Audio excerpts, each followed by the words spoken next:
Hi, you're listening to Listen to Local with Adam Velo, and today's guest I've got Kitty Beach, who they're a neurodivergent and queer artist who tells stories of trying to connect with people that have similar experiences with ill mental health or just feeling different from society. So, welcome to the show, Kitty. It's a pleasure to have you here today. Yeah, thanks. I'm happy to be here. It's been a while since I've done anything like this, and I Yeah. very much appreciate what you do and giving me the opportunity. No worries. Yeah, I mean, I'm excited to see what comes of the chat today. Of course, we'll start with your latest release, which came out last month, Yeah, Bounce Back, yeah. which is about craving human interaction and bouncing back from difficult situations. What's your biggest drive to write about mental health as a key message? I think I guess like most songs and most artists, my art comes from personal lived experiences, Mm, and I think ultimately my goal to share my art with the world is just like helping people remind themselves that they're not alone in the hardships that they face. There's so many times throughout my life that I've felt like, oh, this is such a unique situation, and no one's ever felt like this, and no one's ever mm, been through this. So yeah, the more that I reflect on those situations and I get to share with them, the more I realize that, yeah, never been really alone in anything. And everyone has at some point felt something like this or similar. mm. Yeah, it's interesting the fact when you like expand at the thought of there being like billions of people in the world, you're like, so there's a lot of different people. You're not going to find someone with the same uh, personal experience. But when you think about the statistical probability, then it makes you realize that there are so many people that actually have similar experience. So yeah. Um, Yeah, absolutely. yeah, having felt different and yeah, obviously being represented in your work, what was it like growing up in a regional community while exploring this idea?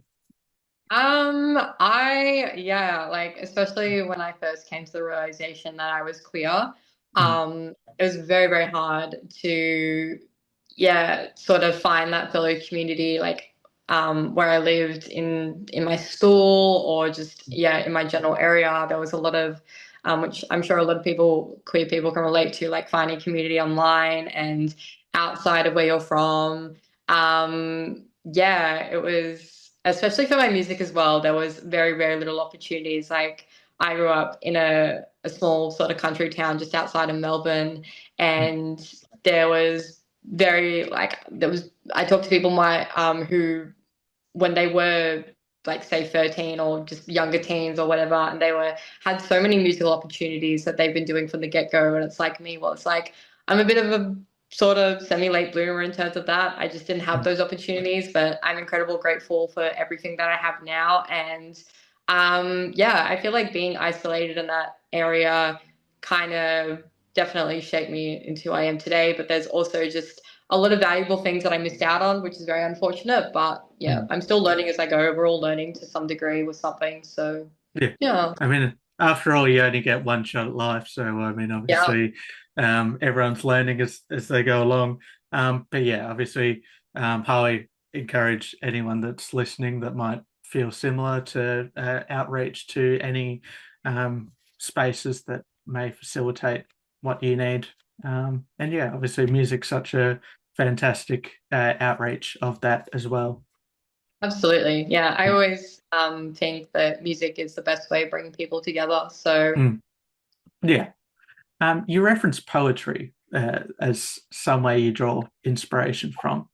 What's the biggest difference for you from, writing for poetry to writing for music? I feel like poetry tends to be like more nuanced Mm, and very simplistic, while like a lot of people I think might think the opposite, or at least the conversations that I've had that poetry tells a story. And for me it's like poetry sums up a story while the mm, song tells the full story. yeah, And so that's like a lot of songs. Sometimes I'll write poetry first, sometimes I'll write music first, and then sometimes I'll do it the other way around. And converting them to the other is a really interesting process because it's like when I'm writing a poem, it's very just again, sometimes it's just words. Sometimes it's just Mm, words that I like that fit that go together that say something to some degree. Um, or like, I'll start off with a theme or something that I want to say, like a message, mm, and that ends up becoming the meaning of it and the meaning of a song. Um, and then when I turn it into a song, there's so much more depth to it. And then when it's the other way around, it's like my sometimes when I'm writing either or, I have no idea what I want it to be about. I have no idea mm, what I'm doing. It's just like an idea pops into my head and I just build on that. But there's definitely a lot of connections with them, like certain like writing styles and literature types and all that kind of stuff that intertwine. But they're both very, interpersonal art forms, and there's, yeah, mm. a lot to get out of both of them. Yeah, and I know there's a lot of artists that do a more focused on the lyrics first, and then they shape it from there. And then there's ones that do more the music first, and then put words to that. I assume because you're such a poetry literate kind of person, you would do it in the way of writing first, then add the music afterwards. Yeah, I'd say Yeah. I'm my strong suit definitely Mm, lies more in the words than I am talented musically. mm. I literally still only know like five chords on guitar, but that's all you need, as they say. Yeah. But yeah, I love being poetic in my lyricism and being able to tell a story in the most simple form, which is often like a 3 minute long bunch of words. Yeah, I mean, I always connect to storytelling and lyric writing myself when hearing new music, and yeah, obviously, I was quite impressed with what you have as well. So yeah, Thank um, you. another thing that is big about your brand and all that is the strong and bright colors that you've built it around. What attracts you to that? Yeah, so I'm wearing black today. Very Yeah, cool for me, out of character for me. yeah, Literally so because it's 90% of the shirts I own are band shirts, and they yeah. most commonly come in black and white. So Of that's a bit course of a I like do. Yeah. but yeah, no, like I can't really imagine ever having natural colored hair for too long. Mm, I think like just color in general, a lot of people associate color with like, like yellow. It's like a happy mm. color, and there's a lot of moods associated with certain colors. And so I definitely try and incorporate that in like my album covers and what I post on social media and what I wear. I just really like to be very expressive in that regard. I think like, yeah, the world would be very boring and very dull without color. So I want that to sort of match me, my personality, and my music and my art, most of all.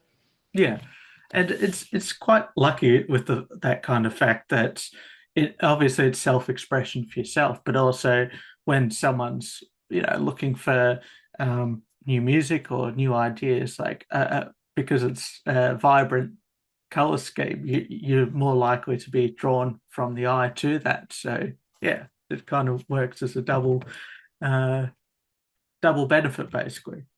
Yeah, Yeah. absolutely. Yeah, obviously imagery is something you do focus a lot on as well. With you have recently been come to known as a bit of a meme master. Um, Yeah. where did that come from, and to make these as your promo strategy? Honestly, I think it comes down to like social media marketing, which I've studied a bit and sort of you Yeah, have to have some sort of understanding of to be in this industry because yeah, most of our marketing is done online nowadays. Yeah, I think that like I find trends in particular, whether they're on TikTok or Instagram or anywhere online, they're so hard to keep up with. mm, And I don't know what's popular nowadays. I don't know what's going to get me the most amount of views or likes or new followers or whatever. I just think that like I know how to incorporate myself into, like meme templates and Yeah. stuff that's been done before, but I can just do my own version of it. I think that's just like a fun, I guess what someone could consider old-fashioned now way of doing things. But like, and also I feel like I was thinking about this just before without even realizing the kind of whole like 2016 Mm. uh agendas back. And so maybe that also played a part into it of just sort of like being nostalgic and reminiscing on that time, since it's in right now. But Yeah. yeah, I think that just like um, since so many people are so business focused when it comes to social media and digital marketing, it's just like I just want to have fun with it. Like Yeah. I hate doing it. I hate social media. But it's like I have to do it. Yeah. I might as well just have fun with it. Yeah, because I saw your post from a little while back now, where you ranked each aspect of being a musician. I did recall social media got quite a low score compared to the Yeah. rest of Yeah. the. Yeah, Yeah, look, I probably shouldn't be such a hater about it. But it's, I have my reasons. I'm sure yeah, many other people do too. And so it's just like, it's no longer fun. no, So I'm trying to keep it fun. no, for sure. It's important to have a fun aspect, and yeah, obviously, social media can be quite a downer at times. But yeah, this is obviously why I started this project. I was trying to get these emerging Australian voices a platform. So yeah, and bring that Absolutely. I fun. think like yeah, the more good that it can be used for, the better. And there can never be enough places that amplify, yeah, local musicians. So definitely appreciate it. Yeah, and you're running a single launch coming up soon on Sunday, 15th of March, for your release Bounce Back. When are you Yeah. looking forward to it, and what do you find challenging about setting these events up? So like I took a workshop quite a bit of time ago now about like how to book gigs for Mm, yourself and how like I've been involved in so many places in Melbourne like that put on events and learning how to do that. So I have a lot of that knowledge and hands-on experience. But I think I was so I didn't realize, I guess, for the longest time that I can literally just email a venue and just say, hey, I want to put on a show at your venue on this date and this time and let's do it. And it was really that easy. And it was like so much fear and unnecessary yeah, I guess weight lifted off my shoulders once I did that. I was just like, holy shit, like I'm doing things for myself now. mm, And it was just that easy. And I'm so glad I just took that extra step. And so, because I've been wanting to put on a headliner show for so long, but I was yeah, so worried about all these things like who's going to come, who's going to buy tickets, how much do I price them for, how does it all work? Like, but you just learn as you go along. And yeah, making that first step is the biggest one. mhm, And then once you get the ball rolling, it all just happens. So I'm super excited to just do what I do best, and that's performing live and enjoying it thoroughly. And same goes for my amazing two support acts that I have on board, and my mm, friend who will be my photographer. And I think, yeah, and my other friend who designs my merch for me, which I'll have there. I'm just super excited for like the whole experience because it's all new to me doing that as yeah a headliner performer. yeah. So I couldn't be more excited and I guess proud of myself. Yeah, and you absolutely should be. It has to be such an empowering idea to be able to finally do it all on your own terms. And I mean, obviously, with all people that you know closely as well, being able Yeah. to run it together. Yeah. And yeah, obviously, I encourage anyone to get down on that date and see you perform. It's be such Yes. a great day. Yes. So, is there anything when creating these events that you specifically advocate for as like a neurodivergent individual? Definitely 100%. Mm, Just all extra additional needs that people might have. I was very fortunate that for the last 2 years, I've been involved with TB Access at their Groove Tunes music festival. yeah, And that taught me so much about like all these extra things that you need to consider because even though people might not, directly show that they need extra support or directly ask for it, it's always good to just have that option for them. Mm, So there's definitely something that, yeah, I advocate for as someone who has sensory issues, as someone who knows people with both neurodivergent and physical disabilities. mm, And yeah, like it's definitely something I hope to incorporate into my upcoming single launch of having things just like, yeah, if anyone has any additional needs, making sure that they're met to the best of my ability and, mm, handing out free sunflower lanyards and having earplugs available and communication cards and just like little things like that. It goes a long way to show that, yeah, you care about people other than yourself and, yeah, about the wider community and want to make sure that they feel safe and included and mm. heard and seen. No, agreed. Like I'm neurodivergent myself as well. But and at times I do find, big shows to be quite overwhelming, like with, the noise, the amount of people, and just spatial recognition and all that.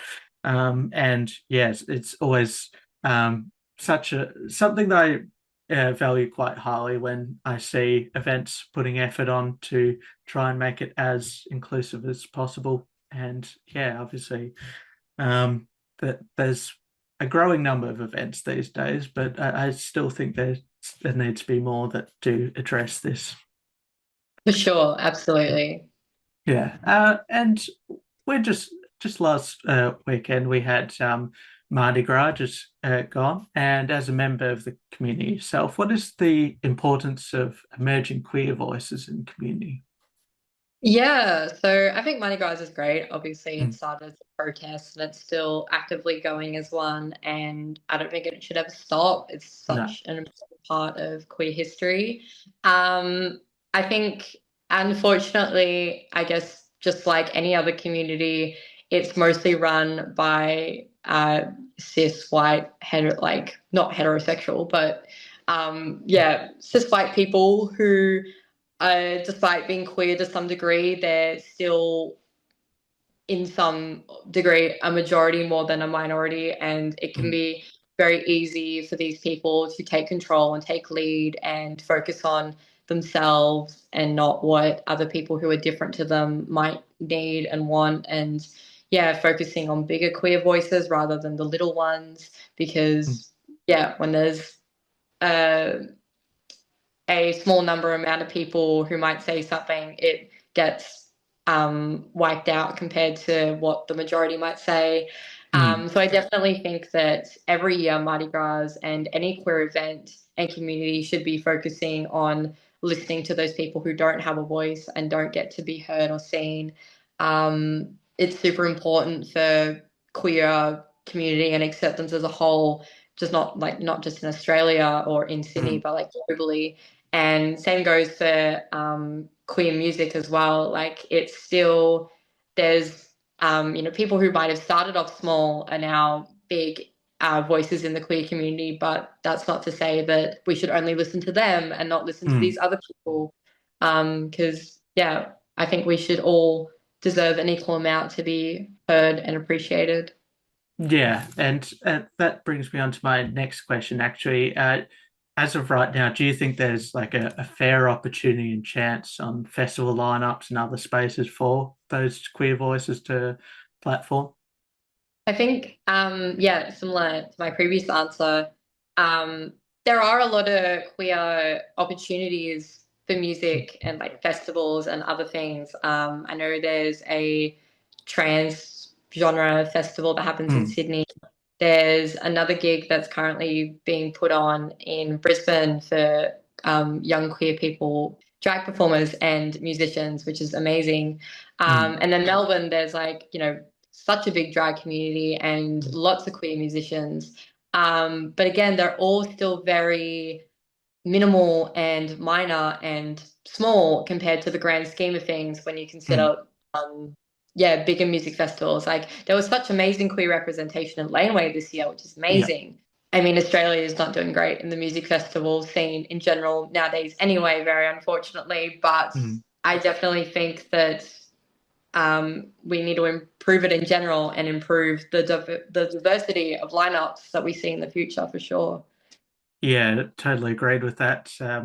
Yeah, obviously there's still a lot of that, surf rocky kind of male bands that do tend to be the headliners or later time slot acts. But yeah, it would be really nice to see a lot more of a mixture as these festivals do hopefully come back, of course.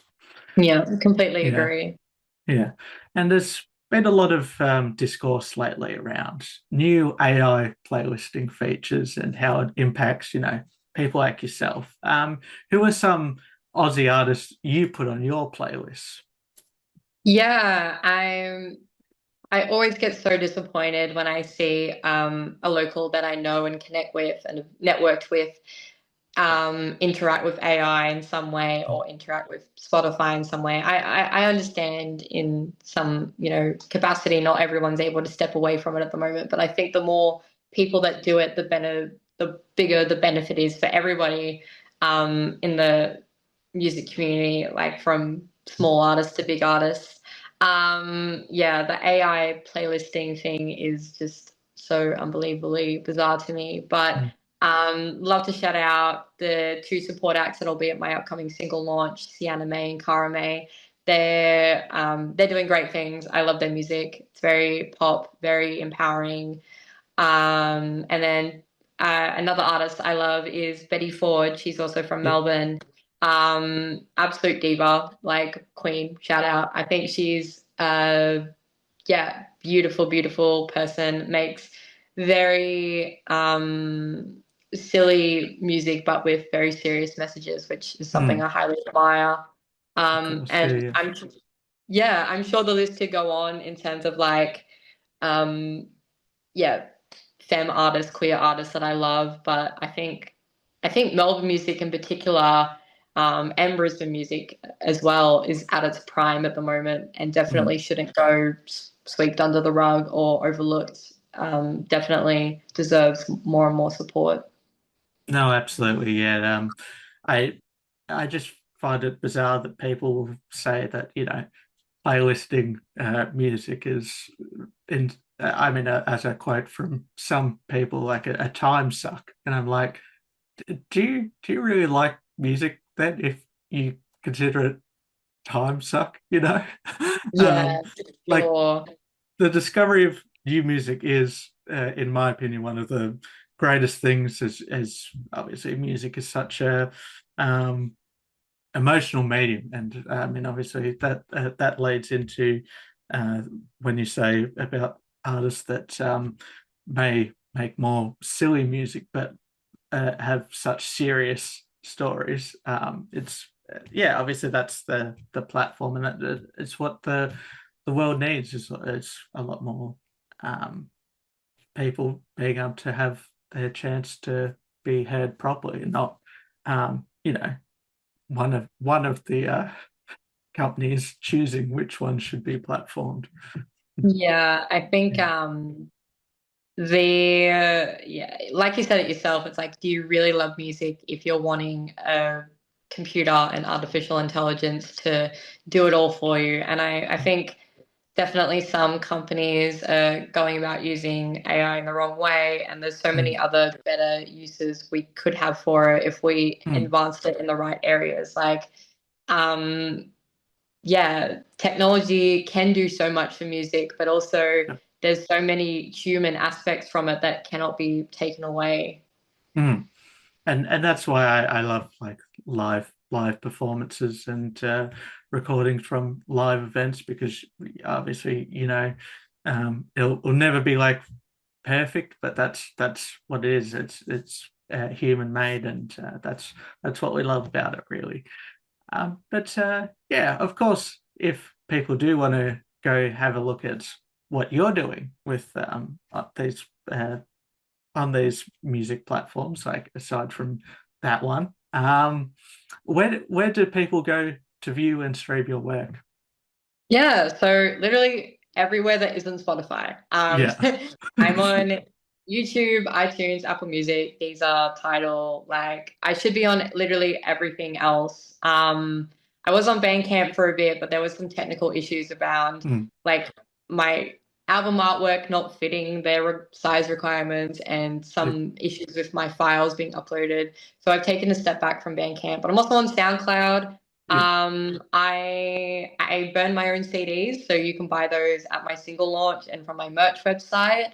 I've had a few vinyls made in the past, but they're very hard to do if you're not doing a huge amount of them at once. True. But Yep, like physical media is making a comeback, as I'm sure you're yep, aware of.